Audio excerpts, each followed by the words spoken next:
أعوذ بالله من الشيطان الرجيم. بسم الله الرحمن الرحيم.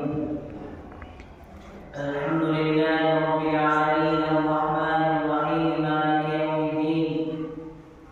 إياك نعبد وإياك نستعين. صدق الله العظيم. اللهم صل على سيدنا مولانا محمد وعلى آل سيدنا مولانا محمد وبارك وسلم.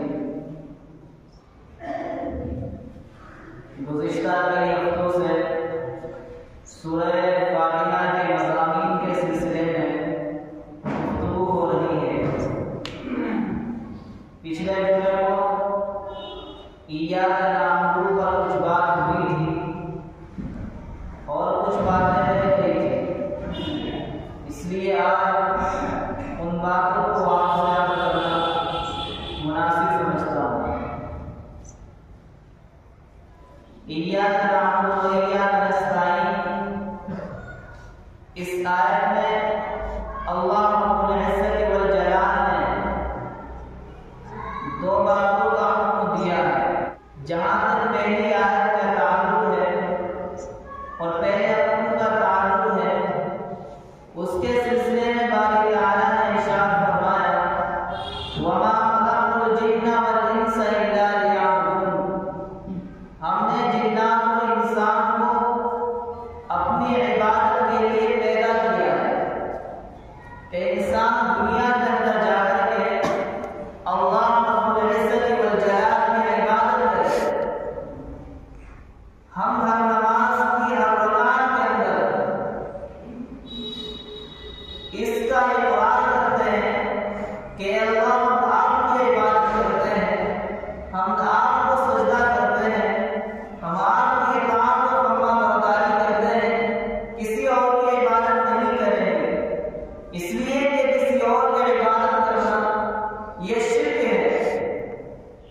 حتیٰ کہ وہ تمام کام جو آپ کی عبادت کے پہلو کے نکلتے ہیں، یا عبادت کا طریقہ ہے یا عبادت سے کوئی کام مشابہ کرتا ہے، ہم تمام کاموں کو چھوڑ دیں گے. اس لیے کہ جن امور میں آپ کی عبادت کا تعلق نکلتا ہے یا وہ امور آپ کی عبادت کے مشابہ ہیں، ان تمام امور کو اختیار کرنا جائز نہیں ہے. سجدہ کرنا یہ عبادت کا ایک طریقہ ہے، لہذا اللہ سبحانہ و تعالیٰ کے سامنے سجدہ کیا جائے گا، کسی اور انسان کے سامنے سجدہ نہیں کیا جائے گا. خواہ وہ کتنا بڑا ولی کیوں نہ ہو، کتنا بڑا بزرگ کیوں نہ ہو، کتنا بڑا صاحب عشق و کرامت کیوں نہ ہو، ہم اس کے سامنے سجدہ نہیں کر سکتے.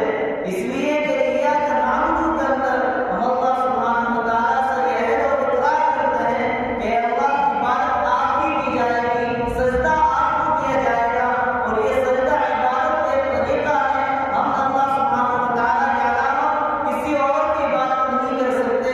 ایک زمانے کے اندر سجدہ عبادت کا علامت نہیں تھا، تعظیم کے لیے بھی سجدہ کیا جاتا تھا.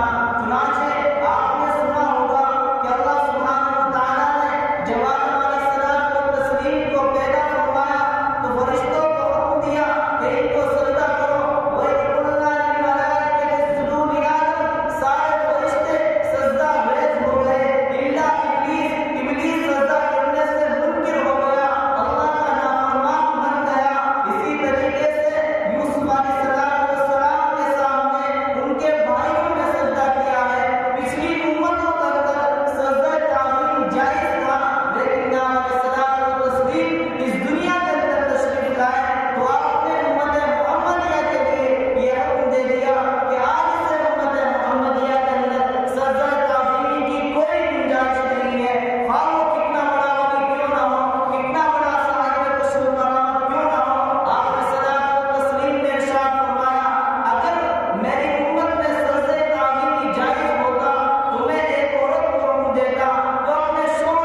کہ جو ہم رکوع کے قریب ہو جائیں، اور رکوع یہ اللہ سبحانہ و تعالیٰ کی عبادت ہے۔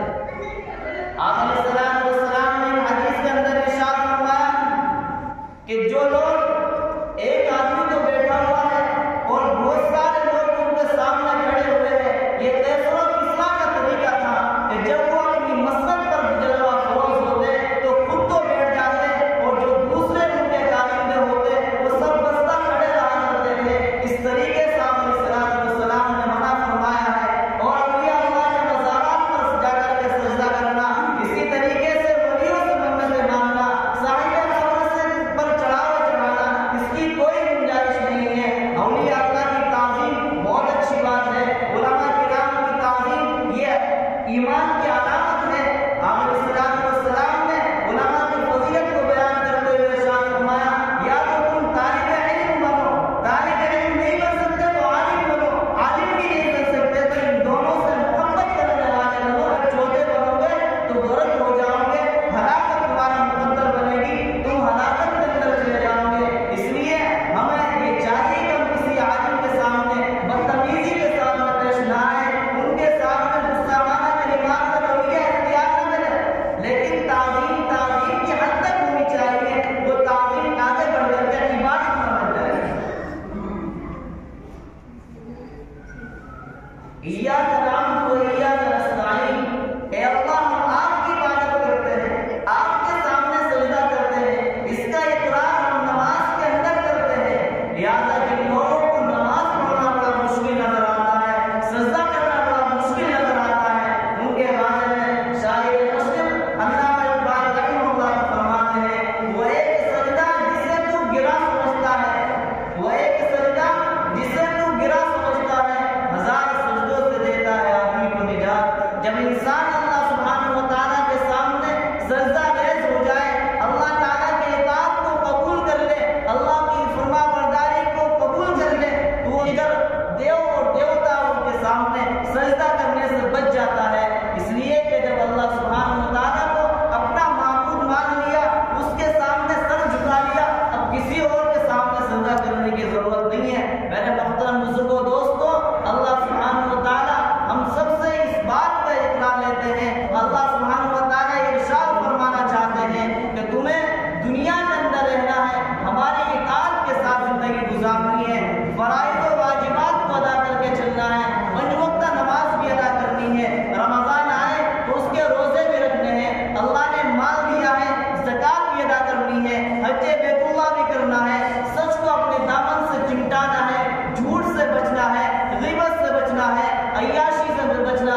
کہ باری تعالیٰ آپ نے مجھے اس ماحول کے اندر پیدا کیا تھا یہ جہاں رشوت کا بازار گرم تھا، گناہ پر گناہ ہوتے تھے، ظلم و ستم کی چکی چل رہی تھی، باری تعالیٰ میں کیسے بچتا، خاندان والے مجھے شریعت پر چلنے نہیں دیتے تھے، ہم کس طریقے سے آپ کی بات مانتے؟ اگر اللہ سبحانہ و تعالیٰ ہم سے یہ کہنے لگے کہ بندے جب تجھے عبادت کے اندر مشکل آئی تھی، تجھے کسی حق پر چلنا بڑا مشکل نظر آیا تھا، تو تو نے مجھ سے رجوع کیوں نہ کیا، مجھ سے معافی کیوں نہ مانگی، مجھ سے توبہ کیوں نہ کی، اور میرے سامنے آ کر کے کیوں نہ گڑ گڑایا، کیوں نہ میرے سامنے تو رویا؟